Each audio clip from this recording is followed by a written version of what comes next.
స్తోత్రం అయా. కీర్తనలు 120 అయా 23 అధ్యాయం ద్వారా మీరు మాట్లాడుచున్నాయి. దేవానికి యెహోవా నా కాపరి, నాకు లేమి కలుగుదు. పచ్చిగల చోట్ల ఆయన నన్ను పరుండ చేయుచున్నాడు.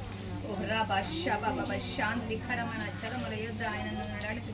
ఓ రిబా లబా షకు రబా లబాయి నా నిండు రిగ్గజరీషుగా అయానికి వందనాలు. నా గిన్నె నిండి పొర్లుచున్నదన్న రీతిగా ప్రభువా అయానికి వందనాలు. నీ కుమార్తెని నీ కుమార్ని ఆశీర్వదించిన రీతిగా నీకు వందనాలు చెల్లిస్తున్నాను.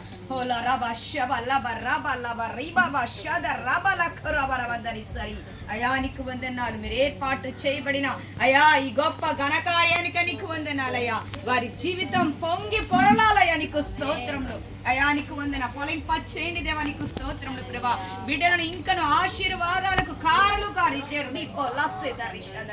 అయా పరిశుద్ధాత్మ దేవా, మీరు దిగి వస్తున్నందుకు నీకు వందనాలు. మీరు మాట్లాడుచున్నందుకు నీకు వందనాలు. ఈ గృహంలో నీ ఆత్మను సంచరింప చేస్తున్నందుకు నీకు వందనాలు. ఎంత గొప్ప దేవుడు అయ్యా. అవును, మీరు అన్నారయ్యా, నీ కారు సర శబల నా కార్యాలు కంటికి కనపడవు, చెవులకు వినపడవు, హృదయానికి గోచరము కావన్నావు ప్రభా. నీకు వందనాలు. అయ్యా బిడ్డలు ఎక్కడ అడుగు పెట్టినా అక్కడ ఆ స్థలాన్ని ఆశీర్వదిస్తానన్నావు ప్రభా. తండ్రి నీకు వందనాలు.